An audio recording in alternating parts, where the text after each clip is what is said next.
ሰላም እንዴት ሰንብታችኋል ውድ ተመልካቾቻችን? ይሄ ብስራት ዩቲዩብ ቻናላችን ነው። ዓለም ዋንጫ ምክንያት በማድረግ ደግሞ ወደ እናንተ የሚቀርበው ወርልድ ካፕ ዞን መሰናዷችን እነሆ ጀምሯል። ትናንት ምሽት እንዲሁም ደግሞ ሌሊት ላይ የተደረጉ ጨዋታዎችን ለእናንተ የምናስተላልፍ ይሆናል።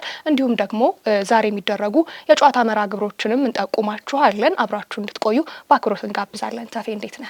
አዲስ እንዴት ውለሻል? ሰላም ነው፣ ሁሉ መልካም። የዓለም ዋንጫ ተጧጡፏል ማለት ይቻላል። ያው የመጀመሪያ ጨዋታ እየተከናወኑ ነው የሚገኙት ሁሉም ሀገራት ከሐሙስ ጀምሮ ጨዋታቸውን ማድረግ ጀምረዋል። እኛ ግን በጀርመንና በኩራሳኦ መካከል የተደረገውን ጨዋታ አንስተን እንደ መግቢያ ብንጀምር 4 ጨዋታዎች ተደርገዋል። 4ቱን ጨዋታዎች እንዴት ነበሩ የሚለውን አጠር አድርገን ወደ ተመልካቾቻችን እናደርሳለን። ጀርመንና ኩራሳኦ በእርግጥ ሁለቱ የተለያየ ጽንፍ ላይ ያሉ ሀገራት ናቸው። በጣም ሀያላን። ጀርመን የ4 ጊዜ የወርልድ ካፕ ወይም የዓለም ዋንጫ ሻምፒዮን ናት። ኩራሳኦ ደግሞ ስሟን እንኳን የሰማ ነው ወደዚህ የዓለም ዋንጫ ስትገባ ነው። 156,000 ህዝብ ያላት የአንድ ወረዳ ያህል ህዝብ ያላት ሀገር ናት። እንደሚታወቀው ምን ያህል ግን እግር ኳስ ወዳድ እንደሆኑ ደግሞ በዚህም የዓለም ዋንጫ መመልከት ችለናል። ሁለቱን ያገናኘው ጨዋታ በጀርመን እንግዲህ 7-1 አሸናፊነት ተጠናቋል። ተጫዋቾች 7 ጎል ተቆጥሯል።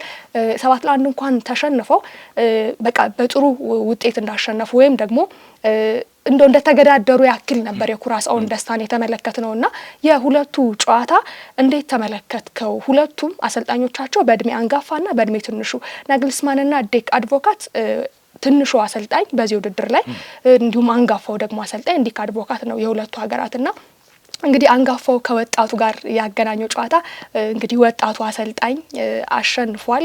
ናግልስማን 7-1 በሆነ ውጤት ዲክ አድቮካትን ኩራሳኦን ማሸነፍ ችሏልና ይህን ጨዋታ እንዴት ተመለከትከው? እንደውም ለሀገራችንም ተመልካች ጥሩ ነበር አይደል? 2 ሰዓት ላይ የተላለፈ ጨዋታ ነበረ። እንዴት አየኸው?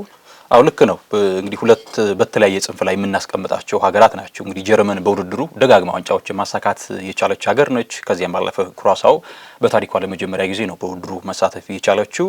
በዚህ ዌስት ኢንዲስ የምንላቸው አሊያም ደግሞ የካሪቢያን ስፍራ ይበልጥ አስቀድሞ ልክ ሱሪናም ብለን እንጠቅሳለን አለ። ሱሪናም የተገኙ የዘር ሀረጋቸው እንደነ ክላረንስ ሴዶርፍ ጀምሮ ቀደም ሲያሉ እንደነ ፍራንክ ራይካርድም ጭምር ከዚህ ከሱሪናም የዘር ሀረግ የሚመዘዙ ናቸው። በቅኝ ግዛትነት ኔዘርላንድ የገዛቻቸው ናቸው ቀደም ባሉት አመታትና ኩራሳኦ ልክ የዚህ አይነት ደሴት ነች እና ገና ጨዋታው ሲደረግ ቅድመ ግምቱ ለጀርመን እንደምታገኝ ግልጽ ነው። ምክንያቱም ባላቸው የእግር ኳስ ጥራት ምክንያት ማለት ነው። እንግዲህ ጀርመን ታሸንፋለች የሚለው ቅድመ ግምት ግልጽ ነው። የጎሉ መብዛት ምናልባት አነጋጋሪ የሚሆኑ ያለ ሆነ ይችላል። 7-1 ነው ማሸነፍ የቻለችው። እንግዲህ ጀርመን ብዙዎች ይሄ ውድድር ሲጀመር ቅድመ ግምት አልሰጧትም አይደለ? ባለፉት አመታት ያላት የስኬት መውረድ ቅድመ ግምት እንዳታገኝ አድርጓታል። ስብስቡን ስንመለከተው ግን ግምት የሚያገኝ አይነት ቡድን ነው። ከግብ ጠባቂ እስከ አጥቂ ድረስ ያላቸውን ስብስብ ስንመለከት እንግዲህ ጀርመን በተለይ 2014 የዓለም ዋንጫ ስታሳካ እንዴት ባለ መንገድ ፕሮጀክት ቀርጻ ተሰራ እንደነበረ ግልጽ ጽሁፎች ይወጡ ነበረ። በእያንዳንዱ ስፍራ ላይ ከግብ ጠባቂ እስከ አጥቂ ድረስ እንዴት ባለ መንገድ ጄኔሬሽናል ማጎልበት እንዳለባት በጣም ትረዳ ነበርና የኋላ ፍሬዋን አግኝታለች። የዛ የነ ማሪዮ ጎዝ የነ ማርኮሪዮስ ዘመን ስኬትን የተጎናጸፉበት ጊዜ ይወሳል። የነ ሜሲት ኦዚል አውትሻይን ያደረጉበት ውድድር እንደነበረ ይታወሳልና ከዚያ ጊዜ በኋላ ግን ጀርመን ይሄ ተገዳዳሪ ሆና በዓለም መድረክ ላይ ስትቀርብ አልተመለከትንም። ከተሳትፎ ከዚያም 16 ዙር ላይ የምትወድቅበት አጋጣሚ ደጋግሞ እንመለከታለን። እና ናግልስማን ምን ያስመለክታሉ የሚለው በግልጽ ይጠበቅ ነበር። እንዲያውም እንግዲህ የወቅቱ ባርሴሎና አሰልጣኝ ሃንሲ ፍሊክ ጀርመን በያዙበት አጋጣሚ ላይ ጀርመን እንደ ደካማ ቡድን ነበር የታየችው። ነገር ግን የትውልድ ሽግግር ላይ የነበረ ቡድን ነበር። አንድ ቡድን ሽግግር ላይ ሲሆን ቡጡ ጣውረዶች ይገጥሙታልና ነገር ግን ከዚያ ሽግግር ወጥቶ አሁን ስቴብል የሆነ ቡድን ይዟል። ናግልስማን በተሰጥኦ ረገድ በጣም የታደለች ነች ጀርመን። እንደው ለአብነት ያክል እንኳን ብትጠቅስ ትናንት ጎል ካስቆጠሩት መካከል ናታን ብራውን ይሄ የፍራንክፉርት ባለፉት 2 አመታት በጣም ጥሩ ፉልባክ ነው። በተለይ አርሰናል፣ ማንቸስተር ዩናይትድ ፍላጎት ነበራቸው። ተጫዋቹ ግን ይበልጣውን ወደ ሙኒክ ለማምራት ነገሮች እያለቁ ነው። ትናንትም ጎል አስቆጥሯልና በጣም ጥሩ ግራ ፉልባክ ነው።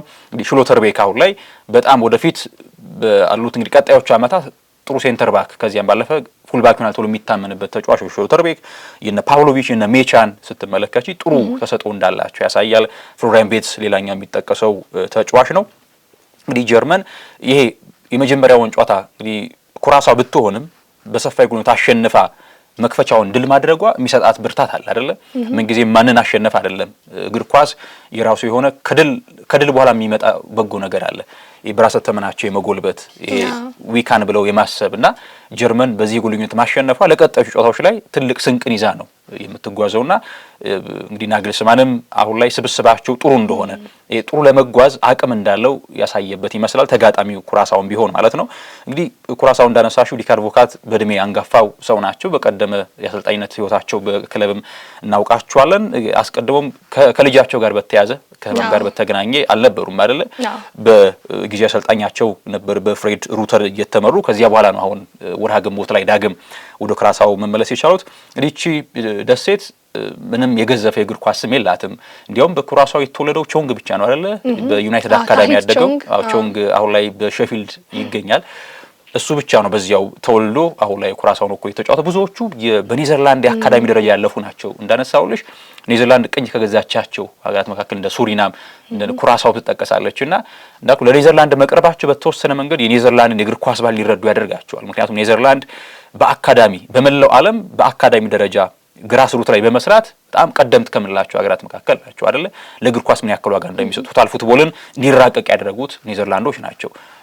አሁን የሞሮኮያን ተጫዋች በስፔንና በኔዘርላንድ የመጫወት ፓዛቸው በዛ ያለፈ ነውና ይህችም ኩራሳውም በዚያ መንገድ ያንን እድል ካገኙት መካከል የሚጠቀሱ ናቸው። እንግዲህ ትላንት በሰይፍ ግንኙነት ተሸንፏል። ኩራሳው ግን እንግዲህ ሽንፈትን ቢኖር አንድ ጎል ማስቆጠር ነው ትልቅ ነው። ምክንያቱም መሳተፋቸው የገዘፈ ነው። ከዛ ደግሞ አቻ ሆነው እኮ አይደለ? ያቻነት ጎል ማስቆጠር ምን ያክል ስሜት እንደሚሰጥ ለአንድ ትንሽ ደሴት ሀገር። ስለዚህ ትላንት በሰፊ ጎል ተሸንፏል። ተሳትፏቸው በራሱ ስኬት ነው። ለነሱ ደጋፊዎችም በዚያ ስፍራ ተገኝተው የሀገራቸውን ሰንደቅ ይዘው ያውለበለቡ በታላቅ መድረክ መገኘት በራሱ ትልቅ ስኬት ነው። ማስመልከት ትልቅ ነገር ነው። ግን ጀርመንን ስታነሳ ምናልባትም ቅድመ ግምት አለመሰጠቱ ከጫና ነጻ አድርጓት እንድትጫወት ያደርጋል ወይም ደግሞ ጠቀሜታውን የጎላ እንደሚያደርገው የተመለከትንበትም ነው የሚመስለው አይደለ? ቀድሞ ፌቨራይት ቲሞች ብለን ስንሰጣቸው የነበረው እነ ስፔን፣ ፈረንሳይ፣ እንግሊዝ እዛ ውስጥ ግን አልነበረችም ከቅርብ ዓመታት ወዲህ በምታስመለክተው ነገር ማለት ነው። ይሄ ነገር ግን ይጠቅማታል እንጂ የሚጎዳትም አይሆንም። ምክንያቱም ከጫና ነጻ ሆና የሚሰጣት ግምት ሲኖር በጫና ውስጥ ነው አይደል የምታልፈው። ይሄ ግን ከጫና ነጻ ያደረጋት ይመስላል። ኩራሳውም ደግሞ ለዓለም ሕዝብ ማሳየቷ ያን ያህል ቢደሰቱ የምትፈርድባቸው አይደሉም። የት ላይ እንዳለች እንኳን በርካቶች የማያውቋት ደሴት 156,000 ሕዝብ ብቻ ያላት ስትሳተፍ በቃ ከጃማይካ ጋር 0-0 የኮንካፍን ውድድር 0-0 ሆኖ አቻ ወጥታ ማለፍ ስትችል ነው አይደለ? እኔም በስፋት እንግዲህ እንደግል ያወቅኳት ወደ ዓለም ዋንጫው ስትመጣ ነው። ግን በጣም መሳተፋቸው ትልቅ ነገር ነው። ይሄ ለነሱ ከስኬት በላይ ነውና ግን ደስ ይላል በጣም የስራን ውጤት ማሳያ ይመስለኛል። አሁን ከእግር ኳስ ወጣም ስንል ካስታወሽ ኦሎምፒክ ላይ ከሴንት ሉሺያ የተነሳች እንግዲህ የአጭር ርቀት ሯጭ የወርቅ ሜዳሊያ ያሳክታ ነበር ሴንት ሉሺያና እሷም ሴንት ሉሺያን በዚያው በካሪቢያን ደሴቶች መካከል የምትገኝ ነችና እንደዚህ አይነት ደሴቶች በተለይ ትኩረት የማይሰጣቸው ብዙዎች እንዲያውም የኤሊት የሚባሉ እንግዲህ ባለሀብቶችም ቱጃሮችም ለተዝናኖት እንደው የሚመርጧቸው ናቸው። ደሴቶች ስማቸውን ብናውቅ እንኳን በዛ እንጂ በዚህ በስፖርቱ ዘርፍ አናውቃቸው። ነገር ግን በቅርብ ጊዜያት በትኩረት ደግሞ አንዳንዴ የህዝባቱ ማነሱ በጥራት ነገሮችን ለመካተል ይመቻል። አንዳንድ ጊዜ አሁን በተለይ በሰፊ ህዝብ ያላቸው ሀገራት በስፖርቱ ዘርፍ ጥራት ያላቸውን ስፖርተኞች ለመምረጥ በደንብ ልፋት ይጠይቃል። በየሀገሩ መዞር ትልቅ ስራ ይጠይቃል። ግን ማነሳቸው አንዳንድ ጊዜ ማን ምን ታለንት አለው የሚለውን ነገር በደንብ አጥርቶ ለማውጣት ይረዳል ብዬ አስባለሁ።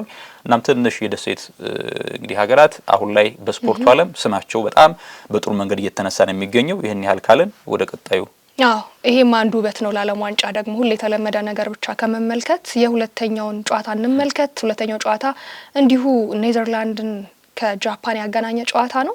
2-2 በሆናቸው ውጤት ተጠናቋል። ምናልባት ኔዘርላንድ ምን ታስመለክተን ይሆን? የተለየ ነገር እንመለከትባት ይሆን እየተባለ ቅድመ ግምትም እየተሰጣት ነው። እንደው እንደ ፌቨራይት ቲም እንኳን ባትታይ የሆነ ነገር ድረስ ልታሳካ ትችላለች ተብላ እንዲሁ ድንገት ሰርፕራይዝ ልታረግ የምትችል ቲም ትሆናለች ተብላ በበርካቶች ዘንድ እየተነሳች የምትገኝ ሀገር ናት። ነገር ግን በዓለም ዋንጫ ኳታር ላይ 2022 ላይም ለየት ያለ ነገር አስመልክተውናል ጃፓኖችና አሁንም ይሄ ነገር የተደገመ ይመስላል። 2-2 በሆነ አቻ ውጤት ጨዋታ ተጠናቋል። እንግዲህ የሮናልድ ኮማን ቡድን የመጀመሪያውን ጨዋታ ከጃፓን ጋር በአቻ ውጤት አጠናቋል። ሁለተኛው መርሃ ግብር ይሄ ነበረ። ልክ ነው። እንግዲህ ኔዘርላንድና ጃፓን ኔዘርላንድና ጀርመን የማመሳሰላቸው ነገር አለ አይደለ? ከዚህ ቀደም በአውሮፓ ዋንጫ መድረክም በዓለም ዋንጫም ፌቨራይት ከሚባሉት መካከል ይመደባሉ ባላቸው የእግር ኳስ ጥራት በስብስባቸው ጥራት ምክንያት። ነገር ግን ያለፉትን እንዲያው 8 ዓመታት ብለን ብናስቀምጠው ከሌሎች ሀገራት ጋር ስንመለከት ይሄ እንደ ፈረንሳይ እንደ አርጀንቲና እንደ ስፔን እንደዚህ ከነዚህ ሀገራት ጋር አብረው ጎን ለጎን ትከሻ ለትከሻ ለመለካካት የከበዳቸው ይመስላል። እንግዲህ ኔዘርላንድ እኔ በተለይ ባለፉት 5 ዓመታት ጥራት ያለው አጥቂ አልተመለከትንም እና ይሄ በቀደመው ጊዜ እነ ማርኮ ቫን ባስተን እነ ክላይቨርት ሩዲ ቫን ኒስተልሮይ ክላሲያን ሁንትላር ሩቢን ቫን ፐርሲ እነዚህን የመሳሰለ አጥቂ ያፈራ እቺ እንግዲህ ቡድን አሁን ላይ ይሄ ጥራት ያለው አጥቂ ለስም እንኳን ይሄ አውት ኤንድ አውት አጥቂ የምንለው እንግዲህ ቬጎሮስት አለ ግን ያን ያክል የጥራት ደረጃው የላቀ አይደለም። እንግዲህ ዲዮንግ አንድ ወቅት የሚነሳው አጥቂ ነበር እሱም እንደ ታርጌት ማኑ ሲጫወት እንጂ የምናቀው ይሄ ዘመናዊ የሚባለው 9 ቁጥር አልነበረምና አሁንም ትልቁ ጥያቄ እሱ ነው። ኮማን ምን አይነት ፊት መስመር ይጠቀማሉ የሚለው ነው። ምርጫቸውም ልክ ነበረ። ዶኔል ማለን በውሰቱ ወደ ሮማ ካመራ በኋላ ከጂያን ፒሮ ጋስፔሪኒ ጋር በሮማ በጣም ድንቅ ጊዜ ነው ማሳለፍ የቻለው እና እሱን ቋሚ አድርገው ነበር ተጠቀም የፈለጉት። ከዛ ሜሽኪፍት አድርገው በተፈጥሮው ሰመርቬል የግራ መስመር ተጫዋች ነው በዌስትሃምም በሊድስም በነበረበት ሰዓት ላይ አሁን ግን ሜሽኪፍት አድርገው በዚያ ስፍራ ኮዲ ጋክፖን ተጠቅመው እርሱ ወደ ቀኝ መስመር አውጡት። ምክንያቱም ሰመርቬልን ተሰጦ ማጣት አልፈለጉም ኮማን እና ሜሽኪፍት አድርገው የቦታ ለውጥ ብቻ ነው ማድረግ የቻሉት። ከዘመኑ ግብ አስቆጥሮ ጥሩ ነበረ በጣም ተከላካይና አማካይ ስትመለከቺ ኔዘርላንድ በጣም ጥሩ የሚባል ስብስብ አላት ለምርጫ እስክትቸገር ድረስ። ቫን ዳይክ በጣም ልምድ ያለው ጥራት ያለው ተከላካይ ነው። ቫን ሄከ ባለፉት 2 ዓመታት በብራይተን የሰራውን ጥራት ተመልክተናል። ሚኪ ቫን ደቨን በስፐርስ ቤት እንግዲህ ዩሬን ቲምበር እንኳን ተጎርቶ ደንዝል ደምፍሪስ በዚያ ስፍራ በጣም የተለየ ጥራትን ያስመለከተ ይገኛል። ለኔ እንግዲህ ጉዳቶችን ተደጋጋሚ ጉዳቶችና ከዚያም ባለፈ ደግሞ ተጫዋቹ አንዳንድ የእግር ኳሳዊ ውሳኔዎች ትንሽ ወደ ኋላ እንግዲህ ወሰዱት እንጂ እንግዲህ ፍራንኪ ዲዮንግን የመሰለ እኔ በሱ ልክ ኳስን በምቾት የሚጫወት የተሟላ አማካኝ ባለፉት 10 ዓመታት አለ ብዬ አላምንም። ፍራንኪ ዲዮንግ ጤነኛ ከሆነ ምንም ማድረግ የሚችል ተጫዋች ነው። አንድ አማካኝ ሊኖረው የሚገባ ሁሉም ነገር ያለው ተጫዋች ፍራንኪ ዲዮንግ ብቻ ነው። ድሪብል ያደርጋል፣ ቴምፖ መቆጣጠር ይችላል፣ መቼ ባክፓስ ማድረግ እንዳለበት፣ መቼ ቴምፖ ማፍጠን እንዳለበት በጣም ይረዳል። ኳስ ይነጥቃል፣ ኢንተርሴፕት ያደርጋልና ፍራንኪ ዲዮንግ በጣም የላቀ አማካኝ ነው። እንዳልኩት ግን በባርሴሎና ቤት ተደጋጋሚ ጉዳቶች ከዚያ ደግሞ ከዚህ ከኮንትራት ጋር በተገናኘ ብዙ ሰጣ ገባዎች ነበሩ። እንዲያውም እርሱ በጉልበቱ እኮ ነው የቆየው ባርሴሎና ደጋግሞ ለመሸጥ ሁሉ ፈልገው ዩናይትዶች ለ4 ለ5 ዓመት ይከታተሉት ነበር። ፍራንኪ ዲዮንግ ያለበትን ያህል ያልታየ ወይም ደግሞ ያለውን ብቃት ተሰጦ ማሳየት ያልቻለ አይነት ተጫዋች ነው እና በባርሴሎናም እንግዲህ ምናልባት የኳክብት መብዛት የኮከቦች ደግሞ በርካታ መሆን የሱን ተሰጦ የበለጠ እንዳናይ ያደረገን ይመስላል። የፋይናንስ ችግሩም የአስተዳደራዊ መዋቅሩ ችግሩም እሱን ጥሩ ገንዘብ ስለሚያስገኝ ከተሸጠ እሱን ለሽያጭ ሁሉ ወደ ማቅረብ ደርሰው ነበር። ነገር ግን እንደዚህ አይነት ነገሮች አንድን ተጫዋች ሜንታሊ ይጎዳሉ አይደል? በቡድን እንደማይፈለግ የተሰማው መጫወት ልክ አይመጣምና እሱም ትናንት በጣም ድንቅ ነበረ። ሪያን ግራቨንበርግ እናም ቲጃኒ ነው የተጠቀሙት። እነዚህ በጣም ኤሊት የሚባሉ ጥሩ በጣም ጥራት ያላቸው ተጫዋቾች ናቸው። ጃፓን በጣም ባሰቡት ዓላማ በጣም የተሟላ ቡድን ነው። በጣም በፈጣን ሽግግር የሚጫወት ቡድን ነው። ይሄ በጣም በሃይ ፕረስ ነው የሚጫወቱ። በጣም ፋታ አይሰጡሽም በፍጹም። በመከላከልም በማጥቃትም ሽግግራቸው በጣም አስደናቂ ነበረ። በስም ደረጃ እንኳን ብንመለከታቸው በጣም ጥራት ያላቸው ተጫዋቾች አሏቸው። በአውሮፓ ነው ብዙዎቹ የሚጫወቱት። ላይናፕ ውስጥ ካሉ 7-8ቱ አውሮፓ ነው የሚጫወቱት። እንግዲህ ከኤዥያ ተነስቶ አውሮፓ መጫወት ከቻሉ ምን ያክል የተለየ ጥራት እንዳላቸው ማሳያ ነው። እንግዲህ ግብ ጠባቂያቸው ሱዙኪ በፓርማ የሚጫወት ተጫዋች ነው። እንግዲህ ካርሎስ ኩዌስታው ፓርማ ምን አይነት ጥሩ ቡድን እንደሆነ እናውቃለን። ዋቴምቤ እንደዚህ በፌይኖርድ በጣም ጥሩ ተጫዋች ነው። ሂሮኪ ኢቶ በሙኒክ የምናውቀው ተጫዋች እንደዚህ በስብስቡ ውስጥ አለ። ታኬሂሮ ቶሚያሱ የቀድሞ አርሰናል ተጫዋች እንግዲህ ወደ አክስ ያመራው ተጫዋች አለ። ካማዳ እንደዚህ በፓላስ ግብ አስቆጥሯል። እርሱም በዚያው ይገኛል። እንደዚህ ታናካም እንደዚህ በሊድስ የምናውቀው ተጫዋች በዚያው ይገኛል። የፍራንክፉርቱ ዶን አለ።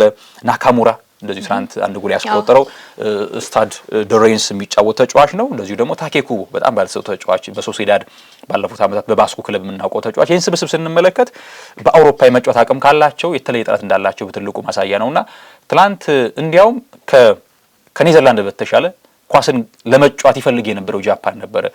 ብዙ ካስተዋልን የኔዘርላንድ በባህሏም ቶታል ፉትቦል የምትከተለች በኳስ በሚነጠቁበት ሳለ ፕረስ አድርገው ነጥቀው ቶሎ ወደ ጎል ማምራትን ይፈልጋሉ። ነገር ግን አሁን የኮማን ቡድን ትላንት በሚድ ብሎክ ነበር ሲጫወት የነበረው። ይበልጥ ጃፓኖች ናቸው የማጥቃት ሜንታሊቲ ይዘው ሲጫወቱ በድፍረት የተሞላበት አጫወት ይከተሉ የነበረውና ትላንት ቀድሞ ጎል ማስቆጠር ችሎ ነበር። ቫን ዳይክ በግንባር በጣም ጥሩ ጎል ነበር ማስቆጠር የቻለው።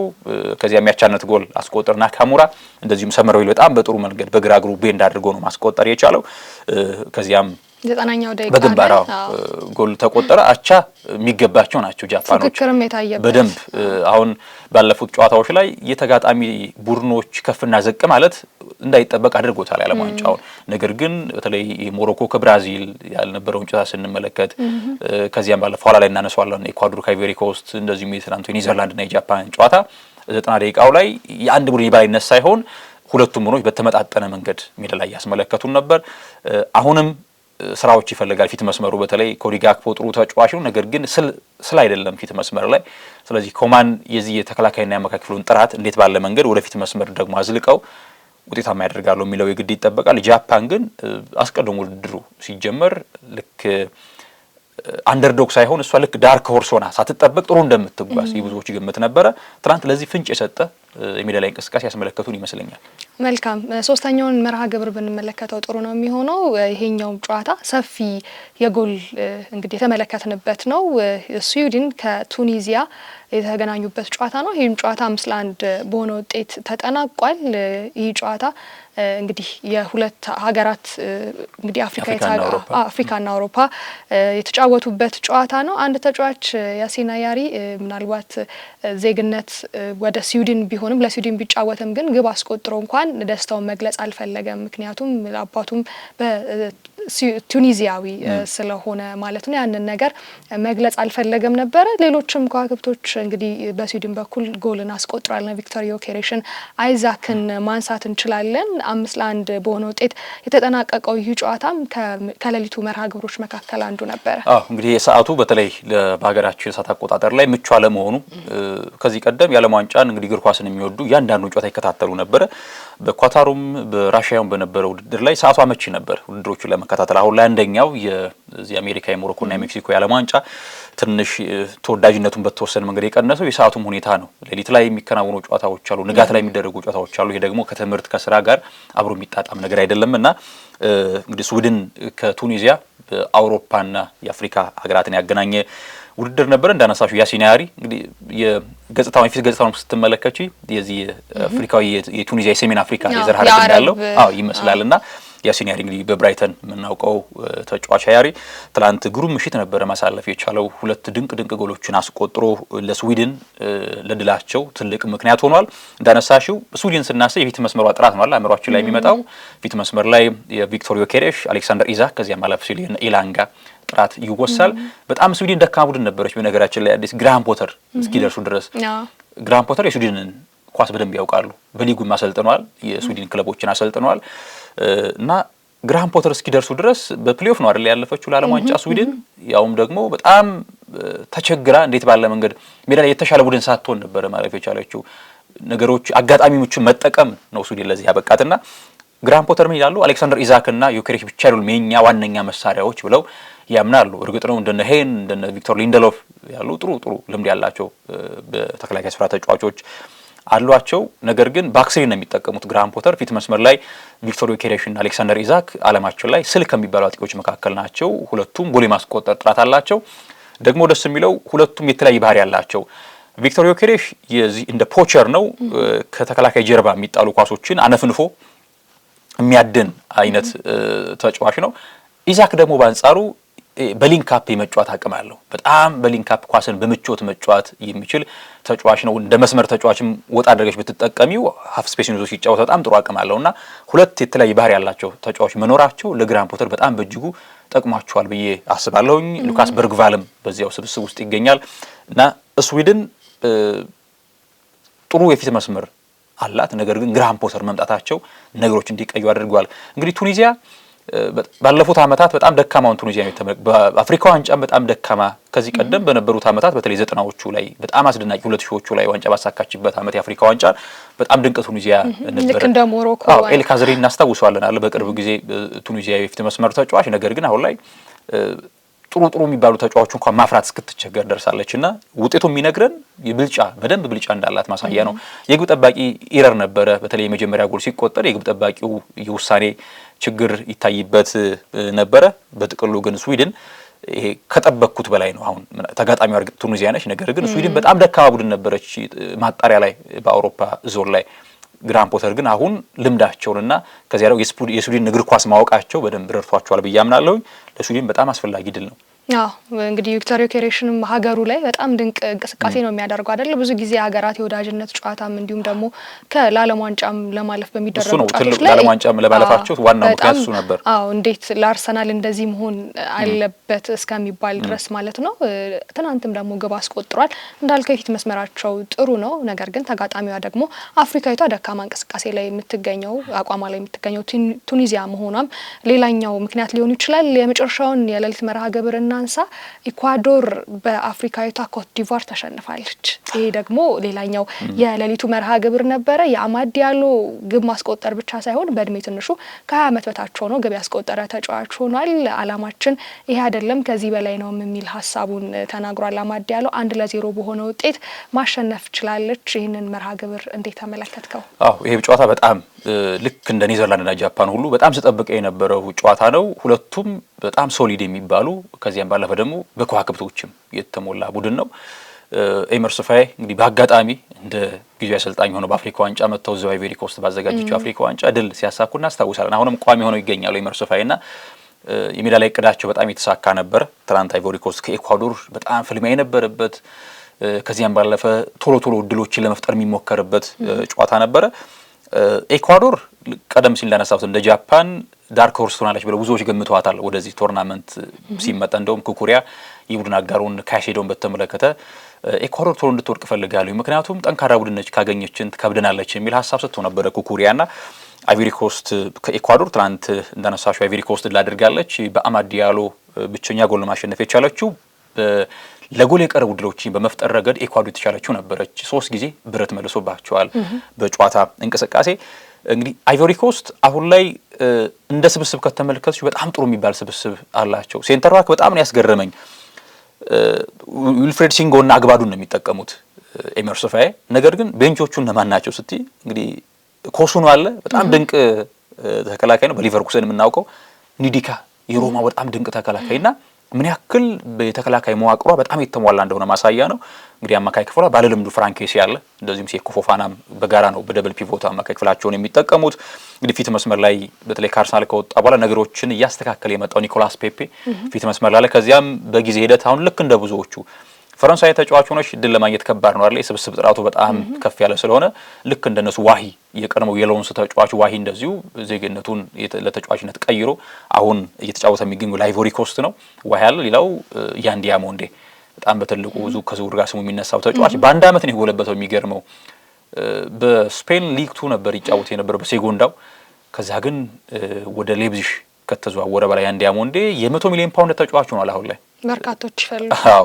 ያን ዲያሞንዴ ከዲዲር ድሮግባ ጋር ሲያነጻጽሩት ነበርና እንግዲህ ራሴን ከማንም ጋር ማነጻጸር አልፈልግም። ድሮግባ ራሱን በቻለ መንገድ በራሱ ህይወት መስመር ስኬትን እንግዲህ ያሳለፈ ተጫዋች ነው። እኔ ደግሞ ራሴ ያን ዲያሞንዴ ነኝ የሚል ሀሳብ ይሰጣል። ሊቨርፑል በጣም በጥብቅ የሚፈልገው ተጫዋች ነው፣ ፓሪስ ሰን ጀርማም ጭምር። ትላንት ብቻውን 5 ድሎችን ፈጥሯል። ይሄ ትልቅ ቁጥር ነውና ያን ዲያሞንዴ በስብስቡ ውስጥ አለ። እናም አይቮሪ ኮስት የትኛውን ቡድን ልትፈትን እንደምትችል በደንብ ማሳያ ይመስለኛል። አማድ ዲያሎ በጣም ከኳስ ጋር በምቾት መጫወት የሚችል ተጫዋች ነው። ትላንት በጣም በአስፈላጊ ሰዓት ጎል አስቆጥሮ ለቡድኑ ድል አድርጓል። ኢኳዶር እንዳነሳው ጥሩ ስብስብ በተለይ ተከላካይ ክፍሏ በጣም የተሟላ ነው። ዲፔሮ ሂንካፔ ከዚያም ባለፈ ዊሊያን ፓቾ አለ። ስለዚህ እርሱን ምንድን ነው የሚያደርጉት? ሂንካፔ እንደ ግራ ፉልባክ አርቴታ ልክ እንደሚጠቀምበት ግራ ፉልባክ ያደርጉና ፓቾን ከኦርዶኔዝ ጋር ነው የሚያጣምሩት። የክለብ ብሩዡ ሴንተር ባክ ኦርዶኔዝ የቀኝ እግር ተጫዋች ስለሆነ ከፓቾ ጋር ያጣምሩታል። እንደዚሁም ፍራንኮ ቀይ ፉልባክ ላይ ይሰለፋል። እንደዚሁ አማካይ ክፍሏም እንግዲህ ካይሴዶ በጣም ጥራት ካላቸው የወቅቱ የዓለማችን 6 ቁጥሮች መካከል አንዱ ነው።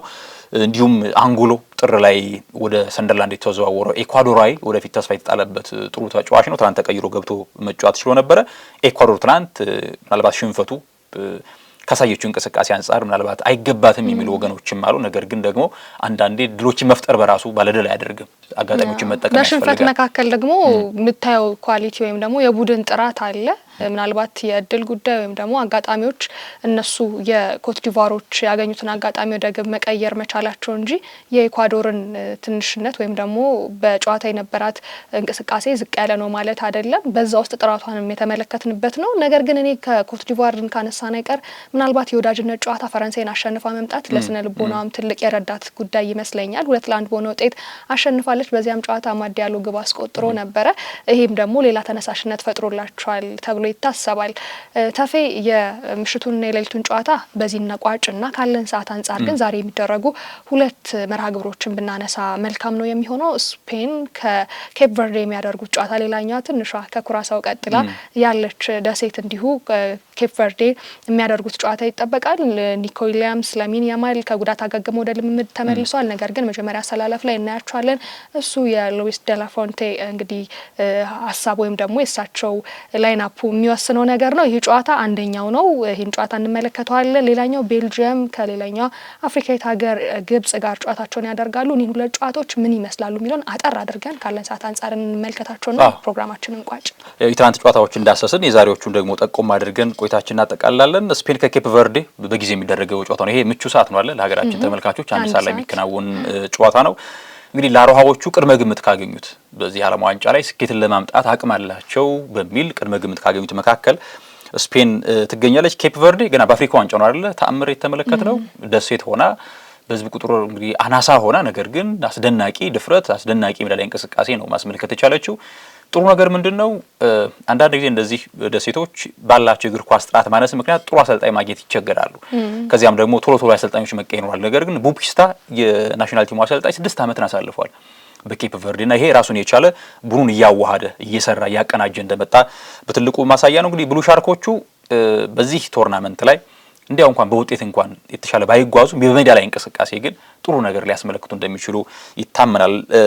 በተለይ 1975 ላይ ራሷን ይሄ ኢንዲፔንደንት ከሆነች በኋላ ከፖርቱጋል በደንብ ራሷን በዚህ በእያንዳንዱ ኢንፍራስትራክቸርን ጨምሮ በስፖርቱ በተለያዩ መሰረተ ልማቶች ላይ ራሷን እንደ ሀገር እያገዘፈች የመጣች እንግዲህ ደሴት ነችና እንዳነሳሽው ኩራሳው እስክታልፍ ድረስ ትንሿ በህዝብ ብዛት ነበረች ዓለም ዋንጫ የተሳተፈች ግማሽ ሚሊዮን ህዝብ። ከዚያም በህዝብ ደረጃም እንደዚሁ ከአይስላንድም አናሳ ነበረች 350,000 ነበረ። እስካሁን ሪካርዶ በአይስላንድ ነበረ በኩራሳው እስከሚሰበር። ከዛ በአይስላንድ በመቀጠል በብዛት ሁለተኛዋ ሆና ተሳትፋ ነበረ። ከዚያ ኩራሳው ያንን ያዘች። እንግዲህ 1992 ላይ ነው እንግዲህ በአፍሪካ ዋንጫው ላይ ይሄ ለመጀመሪያ ጊዜ እንደ ውድድር ማለት ነው የተሳትፎ ኳሊፊኬሽን ውስጥ መግባት የቻለችውና ይሄን ስንመለከት ደሴት ከመሆኑ አንጻር በዚህ ደረጃ መድረስ ለትልልቅ የህዝብ ብዛት ላላቸው እኮ እንትን ነው እንደ ጥቆማ ነው የማንቂያ ደወልም ነው አይደለ?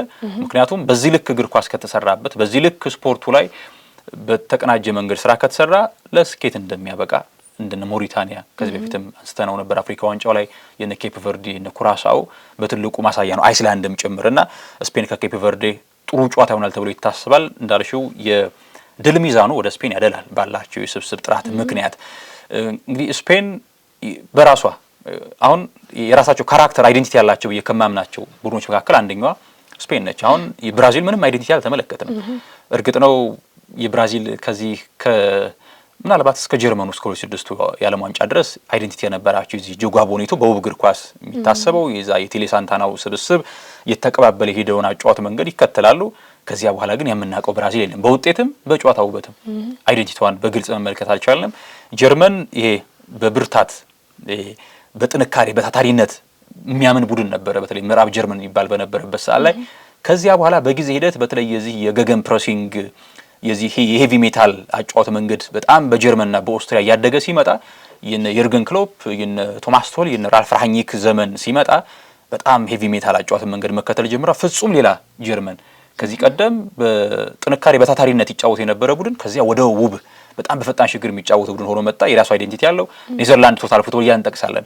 ከዛ ስፔን ላይ ስንመጣ ደግሞ የፖሴሽናል ኳስ ፖሰስ በማድረግ የሚያምን አይነት ቡድን አሁንም ያ ቡድን ነው እና በጣም ዴላፎንቴ ደግሞ በጣም የረጋ ቡድን የገነቡት እንደርሳቸው ሐሳብ ከሆነ ካስታወስን ምርጫቸው ላይም ከሪያል ማድሪድ ምንም ተጫዋች አልተመረጠም በአንድም በሌላም ምክንያት በጥራት ደረጃ ዝቅ ማለትም በጉዳትም ምክንያት።